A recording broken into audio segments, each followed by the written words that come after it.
Mateus, capítulo 26. A conspiração contra Jesus. Tendo dito essas coisas, disse Jesus aos seus discípulos: Como vocês sabem, estamos a 2 dias da Páscoa, e o Filho do Homem será entregue para ser crucificado. Naquela ocasião, os chefes dos sacerdotes e os líderes religiosos do povo se reuniram no palácio do sumo sacerdote, cujo nome era Caifás, e juntos planejaram prender Jesus à traição e matá-lo. Mas diziam: não durante a festa, para que não haja tumulto entre o povo. Jesus é ungido em Betânia. Estando Jesus em Betânia, na casa de Simão, o leproso, aproximou-se dele uma mulher com um frasco de alabastro, contendo um perfume muito caro. Ela o derramou sobre a cabeça de Jesus quando ele se encontrava reclinado à mesa. Os discípulos, ao verem isso, ficaram indignados e perguntaram: por que esse desperdício? Esse perfume poderia ser vendido por alto preço e o dinheiro dado aos pobres. Percebendo isso, Jesus lhes disse: por que vocês estão perturbando essa mulher? Ela praticou uma boa ação para comigo, pois os pobres vocês sempre terão consigo, mas a mim vocês nem sempre terão. Quando derramou este perfume sobre o meu corpo, ela o fez a fim de me preparar para o sepultamento. Eu lhes asseguro que em qualquer lugar do mundo inteiro onde este evangelho for anunciado, também o que ela fez será contado em sua memória.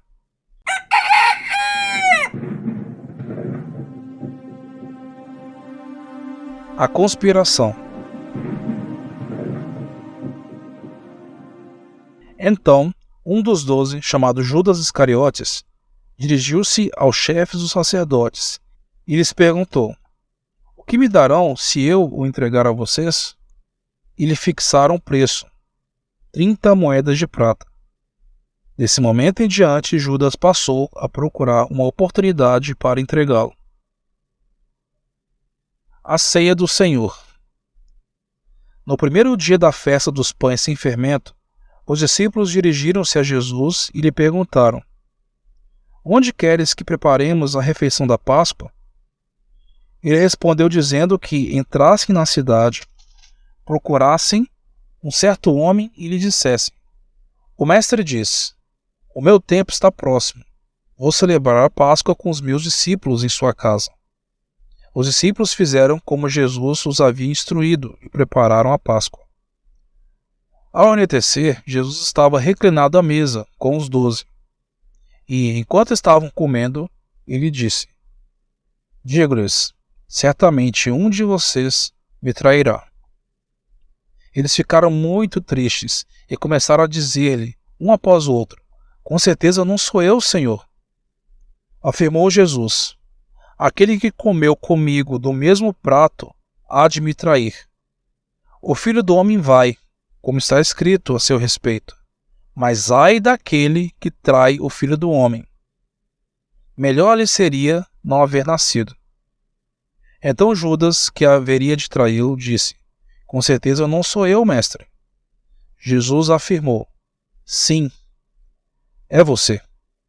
Enquanto comiam, Jesus tomou o pão, deu graças, partiu-o e deu aos seus discípulos, dizendo: tomem e comam, isto é o meu corpo. Em seguida tomou o cálice, deu graças e ofereceu aos discípulos, dizendo: bebam dele todos vocês. Isto é o meu sangue da aliança, que é derramado em favor de muitos, para perdão de pecados. Eu lhes digo que, de agora em diante, não beberei deste fruto da videira até aquele dia em que beberei o vinho novo com vocês no reino de meu Pai. Depois de terem cantado um hino, saíram para o Monte das Oliveiras. Jesus prediz que Pedro o negará. Então Jesus lhes disse: ainda esta noite, todos vocês me abandonarão, pois está escrito: ferirei o pastor e as ovelhas do rebanho serão dispersas. Mas depois de ressuscitar, irei adiante de vocês para a Galileia. Pedro respondeu: ainda que todos te abandonem, eu nunca te abandonarei. Respondeu Jesus: Asseguro-lhe que ainda esta noite, antes que o galo cante, 3 vezes você me negará. Mas Pedro declarou: mesmo que seja preciso que eu morra contigo, nunca te negarei. E todos os outros discípulos disseram o mesmo. Jesus no Getsêmani. Então Jesus foi com seus discípulos para um lugar chamado Getsêmani e lhes disse: sentem-se aqui enquanto vou orar ali. Levando consigo Pedro e os 2 filhos de Zebedeu, começou a entristecer-se e a angustiar-se. Disse-lhes então: a minha alma está profundamente triste, numa tristeza mortal. Fiquem aqui e vigiem comigo. Indo um pouco adiante, prostrou-se com o rosto em terra e orou: meu Pai, se for possível, afasta de mim este cálice. Contudo, não seja como eu quero, mas sim como tu queres. Depois voltou aos seus discípulos e os encontrou dormindo. Vocês não puderam vigiar comigo nem 1 hora? Perguntou ele a Pedro. Vigiem e orem para que não caiam em tentação. O espírito está pronto, mas a carne é fraca. E retirou-se outra vez para orar. Meu Pai, se não for possível, afasta de mim esse cálice, sem que eu o beba. Faça-se a tua vontade. Quando voltou, de novo os encontrou dormindo, porque seus olhos estavam pesados. Então os deixou novamente e orou pela 3ª vez, dizendo as mesmas palavras. Depois voltou aos discípulos e lhes disse: vocês ainda dormem e descansam? Chegou a hora. Eis que o Filho do Homem está sendo entregue nas mãos de pecadores. Levantem-se e vamos. Ai daquele que me trai.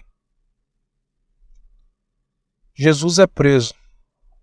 Enquanto ele ainda falava, chegou Judas, um dos 12. Com ele estava uma grande multidão armada de espadas e varas, enviadas pelos chefes dos sacerdotes e líderes religiosos do povo. O traidor havia combinado um sinal com eles, dizendo-lhes: aquele a quem eu saudar com um beijo é ele, prendam-no. Dirigindo-se imediatamente a Jesus, Judas disse: salve, mestre, e o beijou. Jesus perguntou: amigo, o que o traz? Então os homens se aproximaram, agarraram Jesus e o prenderam. Um dos que estavam com Jesus, estendendo a mão, puxou a espada e feriu o servo do sumo sacerdote, decepando-lhe a orelha. Disse-lhe Jesus: guarde a espada, pois todos os que empunham espada, pela espada morrerão. Você acha que eu não posso pedir a meu Pai e ele não colocaria imediatamente à minha disposição mais de 12 legiões de anjos? Como então se cumpririam as Escrituras que dizem que as coisas deveriam acontecer dessa forma? Naquela hora, Jesus disse à multidão: estou eu chefiando alguma rebelião para que vocês venham prender-me com espadas e varas? Todos os dias eu estive ensinando no templo, e vocês não me prenderam. Mas tudo isso aconteceu para que se cumprisse as Escrituras dos profetas. Então, todos os discípulos o abandonaram e fugiram. Jesus diante do Sinédrio. Os que prenderam Jesus o levaram a Caifás, o sumo sacerdote, em cuja casa se havia reunido os mestres da lei e os líderes religiosos. E Pedro o seguiu de longe até o pátio do sumo sacerdote. Entrou e sentou-se com os guardas para ver o que aconteceria. Os chefes dos sacerdotes e de todo o Sinédrio estavam procurando um depoimento falso contra Jesus, para que pudessem condená-lo à morte. Mas nada encontraram, embora se apresentassem muitas falsas testemunhas.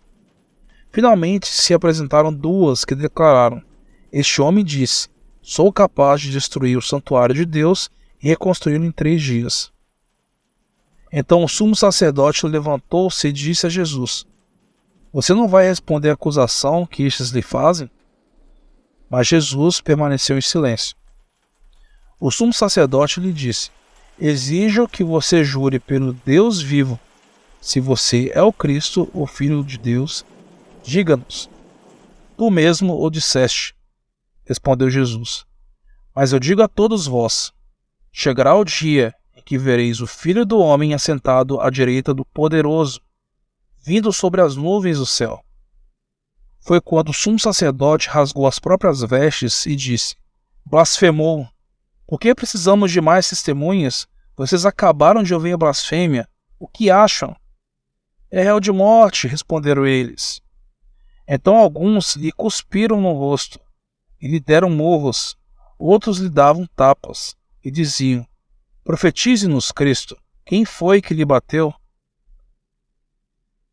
Pedro nega Jesus. Pedro estava sentado no pátio e uma criada aproximou-se dele e disse: você também estava com Jesus, o Galileu.